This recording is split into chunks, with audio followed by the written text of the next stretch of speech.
నమస్తే అండి బోసుకుమరి. ఓజీ దమ్ము ఇది ఇప్పుడు బాగా హాట్ టాపిక్ అవుతున్నటువంటి పరిస్థితి ఉన్నాయి. అటు విదేశాల్లోనూ ఇటు స్వదేశాల్లోనూ విపరీతంగా హైప్ తెచ్చుకుంటూ ఎప్పటికప్పుడు రికార్డు బ్రేక్ చేస్తూ ముందుకెళ్తున్నటువంటి తరుణంలో టోటల్ గా ట్రైలర్ రిలీజ్ అవడంతో ఇక అవధులు లేనటువంటి ఒక హైప్ లోకి అయితే మాత్రం దానికి ఎలాంటి పేరు పెట్టాలో తెలియనంత హైప్ అయితే మాత్రం ఓజీ సినిమాకి వచ్చింది.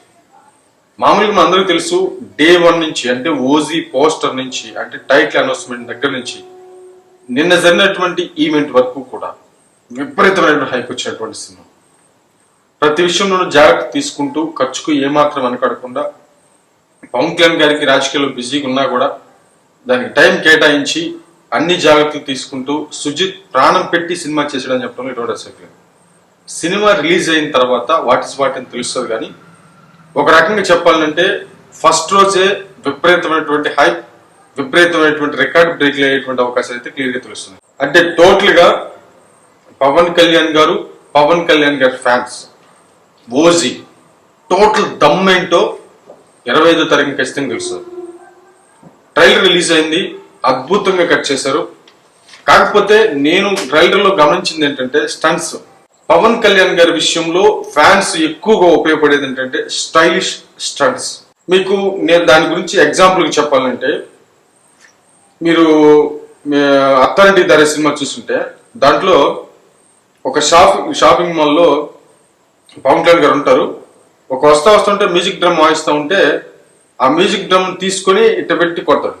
అట్లాంటి స్టంట్స్, అంటే అట్లాంటి కొత్త స్టంట్స్ కావాలి. ట్రైలర్ లో అది అట్లాంటివి ఉంటాయేమో అని చెప్పేసి నేను చూశాను.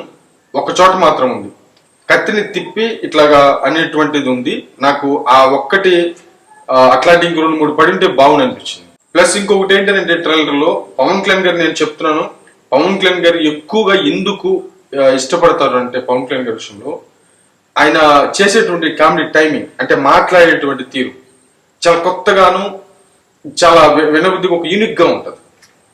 ఆయన అంటే ఇప్పుడు మీకు ఎట్లా చెప్పాలంటే, గబ్బర్ సింగ్ సినిమాలో మామూలుగా ప్యాకెట్ అయ్యేటువంటి వాళ్ళని పట్టుకుని వెళ్ళినప్పుడు అప్పుడు ఏంటండి అంటే 30 years ఇండస్ట్రీ అని పృథ్వీ ఉంటారు కదా, ఏంటండి అని ఆ ప్యాక్ ఆడతాం ఇప్పుడు ఏంది అని చెప్పేసి అంటే ఆ గడి తీసి కాల్ చేసి ఆయన పడిపోతుంటే ఒరే 30 years అని చెప్పేసి అంటాడు. మీరు కావాలంటే చూడండి, పవన్ కళ్యాణ్ గారు ఆ డైలాగ్ రాగానే ఏదో ఒక యూనిక్నెస్ ఉంటుంది, దాంట్లో భలే ఉంటుంది.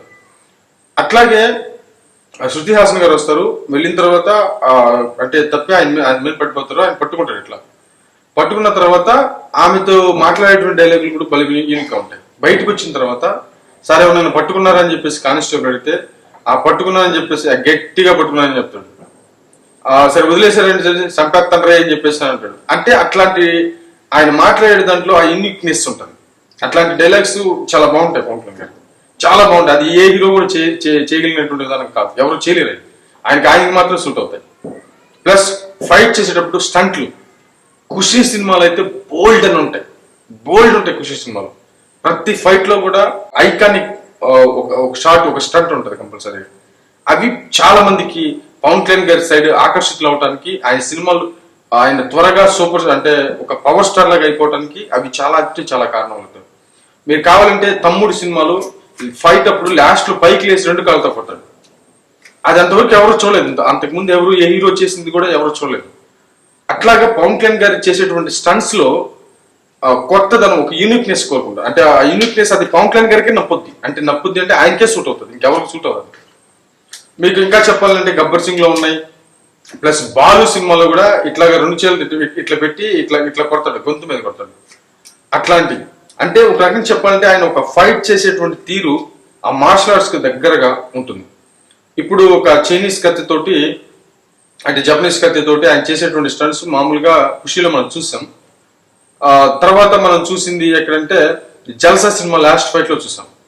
అసలు ఆ కత్తి తో ఫైట్ చేసి ఆ తర్వాత ఒక రోడ్డు మీద దాన్ని కొట్టేసేది లాస్ట్ అది కదా. అట్లాగే ఈ కత్తి ఫైట్ కి సంబంధించి పవన్ కళ్యాణ్ గారు టోటల్ స్టామినా తెలియాల్సినటువంటి అవసరం అయితే ఉంది. ఆయన ఫైట్స్ వచ్చినప్పుడల్లా ప్రతి దగ్గర కూడా ఆయన స్టైలిష్ ఖచ్చితంగా కనపడాలి. ఎప్పుడేనంటే ఆ తమ్ముడు, బద్రి అలాంటి టైంలో ఉండేటువంటి ఆ విధానం కనపడాలి ఖచ్చితంగా. బద్రి సినిమాలో కూడా చాలా యూనిక్ స్టంట్స్ ఉంటాయి ఆయన ఫైట్ లో. అవన్నీ కూడా సుజిత్ గారు గమనించారో లేదో మరి సినిమా చూసిన తర్వాత కానీ తెలియదు. కానీ టోటల్ గా సినిమాలో అయితే మాత్రం ట్రైలర్ చూసిన తర్వాత అర్థమైంది ఏంటంటే, ఆ ట్రైలర్ లో కంప్లీట్ ఒక స్టోరీ అయితే అర్థమవుతుంది. ముంబై ఆల్రెడీ ఒకప్పుడు గ్యాంగ్స్టర్లు అన్ని ఉండేవాళ్ళు, అది అయిపోయింది. ఆ టైంలో ఒక తుఫాన్ సృష్టించినటువంటి వ్యక్తి ఆయన తర్వాత కనుమరుగైపోతాడు, ఎక్కడో తన జీవితం తను గడుపుతూ ఉంటాడు. మళ్ళీ ముంబైలో ఆ మాఫియా మళ్ళీ వస్తుంది. అప్పుడు కొంతమంది సఫర్ అవుతారట్టుంది. ఆ సఫర్ అయ్యేటప్పుడు మళ్ళీ వాళ్ళ అవసరం వీళ్ళకి వచ్చేటువంటి పరిస్థితులు ఉన్నాయి, ఇలాగా ట్రైలర్ లో కనపడుతుంది. కానీ వాస్తవంగా ఫస్ట్ గ్లిమ్స్ కానీ ఇవన్నీ రిలీజ్ అయినప్పుడు ఏమనుకున్నారు, ఆయనకి ఒక మ్యారేజ్ అవుతుంది. ఆ మ్యారేజ్ అయిన తర్వాత ఆ భార్య మళ్ళీ ఆ మాఫియా వల్ల పల పాత శత్రువులు చంపేయటం ఏదో జరుగుతుంది. అప్పుడు మళ్ళీ రివెంజ్ ఇచ్చుకోవడానికి మళ్ళీ ముంబై వచ్చి అందరిని క్లీన్ చేస్తాడు అని అనుకున్నారు అంతా. కానీ ట్రైలర్ చూస్తే అలాగేం కనిపించట్లేదు. అంటే కంప్లీట్ గా అందరూ ఊహించినటువంటి స్టోరీ కంటే భిన్నంగానే కనపడుతున్నట్లుగానే అయితే అనిపిస్తుంది. బట్ రేపు సినిమా రిలీజ్ అయిన తర్వాత పరిస్థితి ఏంటో చూడాలి.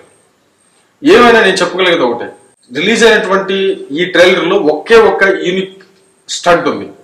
కానీ పవన్ కళ్యాణ్ దగ్గర నుంచి కోరుకునేది ఫైట్లలో యూనిక్ స్టంట్స్ కోరుకుంటారు. అంటే ఇటు పెట్టి కొట్టంగానే గాలి ఎగిరిపోవటాలు, 10 మంది ఎగిరిపోవటాలు, ఇట్లాంటివి ఏదో గబ్బర్ సింగ్ లాంటి సినిమాల్లో ఒక్క దాంట్లో నప్పింది వరకు అట్లాగా. దాంట్లో కూడా పెద్దగా ఏముండవు, కొన్ని చోట్ల మాత్రమే ఉంటుంది. కాబట్టి బాగా గమనిస్తే ఏంటంటే ఆయన కాళ్ళు లేపే తీరు కానీ, ఆ కొట్టేటువంటి స్టంట్స్ కానీ ఆయన కొత్తగాను చాలా యూనిక్ గా ఉంటాయి.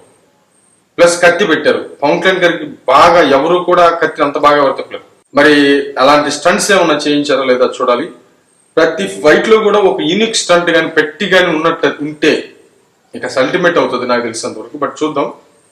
ఏమైనా ట్రైలర్ అయితే మాత్రం దాంట్లో ఒక డెప్త్ అయితే, అంటే ఒక యాక్షనే కాకుండా కథలో ఒక ఎమోషన్ ఉంది అనేది మాత్రం క్లియర్ గా అర్థమవుతున్నటువంటి విషయం. దాన్ని కంపల్సరీగా ప్రజలకి, అంటే సుజిత్ గారు దాన్ని ముందుకు తీసుకొచ్చేటువంటి ప్రయత్నం చేశారనేది మాత్రం క్లియర్ గా అర్థమవుతుంది. ఆ ట్రైలర్ చూస్తున్నా, పవన్ కళ్యాణ్ గారి గెటప్ చూస్తున్నా, అవన్నీ కూడా ఖచ్చితంగా ఒక రకంగా చెప్పాలంటే ఏదో ఉంది ఈ సినిమాలో అనేటువంటి ఒక ఫీల్ అయితే తీసుకొస్తుంది ట్రైలర్ చూసిన తర్వాత. ట్రైలర్ అయితే చాలా బాగుంది, విపరీతంగా రికార్డ్స్ క్రియేట్ చేస్తున్నటువంటి పరిస్థితులు ఉన్నాయి. బట్ ఓజీ అంటే పవన్ కళ్యాణ్ గారు, పవన్ కళ్యాణ్ గారి ఫ్యాన్స్ ఎంతో ఆకలిగా ఖుషీ తర్వాత, అత్తరింటి దారి కూడా కాదు, ఖుషీ తర్వాత ఎంతో ఆకలిగా, ఆవేశంగా, ఎంతో వెయిట్ చేస్తున్నటువంటి వాళ్ళకి ఇన్ని సంవత్సరాల తర్వాత వేటాడే అవకాశం వచ్చిందా? ఒక సాలిడ్ వేట అయితే బాక్స్ ఆఫీస్ మీద జరగబోతోందా? మరి ఏమైతే చూడాలి.